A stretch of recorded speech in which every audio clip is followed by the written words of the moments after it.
ಸಾಮಾನ್ಯವಾಗಿ ಒಂದು ಸಿನಿಮಾದ ಬಗ್ಗೆ ಬೇರೆ ಬೇರೆ ಹಂತಗಳಲ್ಲಿ ಬೇರೆ ಬೇರೆ ಸಂದರ್ಭಗಳಲ್ಲಿ ಬೇರೆ ಬೇರೆ ಸ್ಥಳಗಳಲ್ಲಿ ಮಾತನಾಡ್ತಾ ಇರ್ತೀವಿ. ಬಟ್ ಇವತ್ತು ವಿಶೇಷವಾಗಿ ಶಾಕಾಹಾರಿ ಸಿನಿಮಾದ ಬಗ್ಗೆ ಒಂದು ಹೋಟೆಲ್ ಅಲ್ಲಿ ಅದು ಅಡಿಗೆ ಮನೆಯಲ್ಲಿ ಮಾತಾಡ್ತಾ ಇದ್ವಿ. ಅದಕ್ಕೆ ಪೂರಕವಾಗಿರ್ತಕ್ಕಂಥ ಸನ್ನಿವೇಶಕ್ಕೆ ಗೋಪಾಲ್ ಕೃಷ್ಣ ದೇಶಪಾಂಡೆ ಸರ್ ಇದ್ದಾರೆ.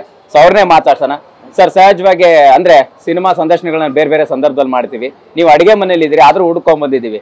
ಯಾಕೆ ಸರ್ ಶಾಕಾಹಾರಿಗೆ ಇಷ್ಟೆಲ್ಲ ಬೇಕಾಯ್ತು ಅಂತ? ಹೋಟೆಲ್ ಕತೆ ಹಂಗಾಗಿ ನಾವು ಅಡುಗೆ ಮನೇಲಿ ಮಾಡ್ತಾ ಇರೋದು. ನಾನು ಯೂಶ್ವಲಿ ಯಾವತ್ತೂ ನೋಡಿರಲಿಲ್ಲ ಹೋಟೆಲ್ ಒಳಗಡೆ ಹೆಂಗಿರುತ್ತೆ ಅಂತ. ಇದು ಒಂಥರ ಫಸ್ಟ್ ಟೈಮ್ ಎಕ್ಸ್ಪೀರಿಯೆನ್ಸು, ಡಿಫ್ರೆಂಟ್ ಆಗಿದೆ.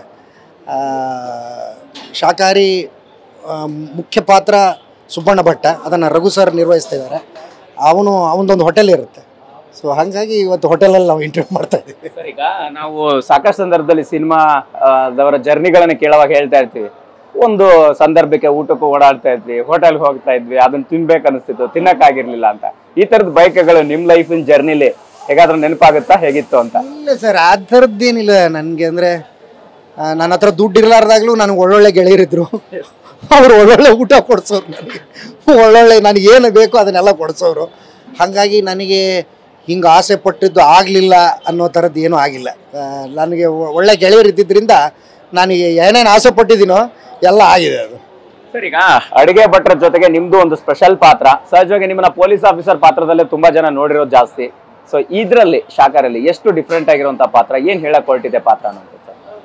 ಅಲ್ಲ, ಎಷ್ಟು ಅಂದರೆ ಪೊಲೀಸ್ ಪಾತ್ರಗಳಲ್ಲೇ ತುಂಬ ವೆರೈಟಿ ಇರುತ್ತಲ್ಲ ಜಗದೀಶ್ ಸರ್.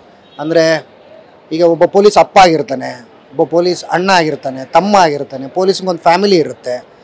ಆ ಥರದ ಬ್ಯಾಕ್ ಡ್ರಾಪ್ ಇರುವ ಒಂದು ಕ್ಯಾರೆಕ್ಟರ್ ಇದು. ಅಂದರೆ ಈಗ ಪೊಲೀಸ್ ಅಂದರೆ ಒಬ್ಬನು ಬಂದ, ಅರೆಸ್ಟ್ ಮಾಡ್ದ, ಜೈಲಿಗೆ ಹಾಕಿದ, ಆ ಥರದ್ದಲ್ಲ. ಇದಕ್ಕೊಂದು ಫ್ಯಾಮಿಲಿ ಇದೆ. ಅವನು ಉತ್ತರ ಕರ್ನಾಟಕದವನು, ಮಲ್ಲಿಕಾರ್ಜುನ್ ಹಿರೇಮಠ್ ಅಂತ ಅವನ ಹೆಸರು. ಅವನು ತೀರ್ಥಹಳ್ಳಿ ಇದರಲ್ಲಿ ಕೆಲಸ ಮಾಡ್ತಾ ಇರ್ತಾನೆ. ಅವನದೊಂದು ಕ್ರೈಸಿಸ್ ನಡೀತಾ ಇರುತ್ತೆ, ಅದ್ರ ಮಧ್ಯೆ ಈ ಕೇಸು. ಸೊ ಈ ಥರದ ಒಂದು ಕ್ಯಾರೆಕ್ಟ್ರು. ತುಂಬ ಹೇಳಿದ್ರೆ ನಮ್ಮ ಡೈರೆಕ್ಟ್ರು ಹೊಡಿತಾರೆ ನನಗೆ. ಸರ್, ಸಹಜವಾಗಿ ಅಂದ್ರೆ ಈಗ ನಿಮ್ಮ ಇಷ್ಟದ ಅಡಿಗೆ ತಿನಿಸು ಏನಾಗಿರುತ್ತೆ? ಸೊ ಸಿನಿಮಾದಲ್ಲಿ ಶಾಕಾಹಾರಿಗೂ ಅದಕ್ಕೂ ಸಂಬಂಧ ಇದೆಯಾ, ಹೇಗಿತ್ತು ಅಂತ? ನನಗೆ ತುಂಬ ಇಷ್ಟ ಅಂದರೆ ರೊಟ್ಟಿನೇ. ನಾವು 3 ಹೊತ್ತು ರೊಟ್ಟಿ ಕೊಟ್ಟರೆ ತಿಂತೀನಿ.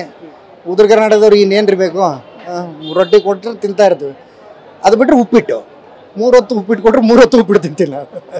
ನಿಮ್ಗೆ ಅಂದ್ರೆ ಅಡಿಗೆ ಮಾಡಕ್ ಬರುತ್ತಾ? ಯಾವ ಅಡಿಗೆ ತುಂಬಾ ಚೆನ್ನಾಗಿ ಮಾಡ್ತೀರಾ ಮಾಡೋದಾದ್ರೆ? ಸೊ ಯಾವತ್ತರ ಟ್ರೈ ಮಾಡಕ್ ಹೋಗಿ ಅಯ್ಯೋ ಇದು ವೇಸ್ಟ್ ಆಯ್ತಲ್ಲ ಅಂತ, ಅಥವಾ ಗೆಸ್ಟ್ ನೀಡಕ್ ಹೋಗಿ ಬೈಸ್ಕೊಂಡಿದ್ದು, ಈ ತರದ್ದೆಲ್ಲ ಒಂದಿಷ್ಟು ಮುಜುಗರದ ಸನ್ನಿವೇಶ ಆಗಿದೆಯಾ ಸರ್?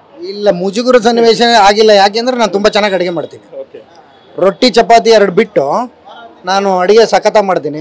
ಬೆಂಗಳೂರಿಗೆ ಬಂದು 1 ವರ್ಷ ನಾನು ಯಾಕೆ ಬಂದಿದ್ದೀನಿ ಅನ್ನೋದು ಮರ್ತೇ ಹೋಗ್ಬಿಟ್ಟಿದ್ದೆ ನಾನು. ಯಾಕೆ ಅಂದರೆ 3 ಹೊತ್ತು ನಾನು ಅಡುಗೆ ಮಾಡ್ಕೊಂಡು ತಿಂಡಿ ಮಾಡ್ಕೊಂಡು ಆರಾಮಾಗಿ ತಿನ್ಕೊಂಡಿದ್ದೆ.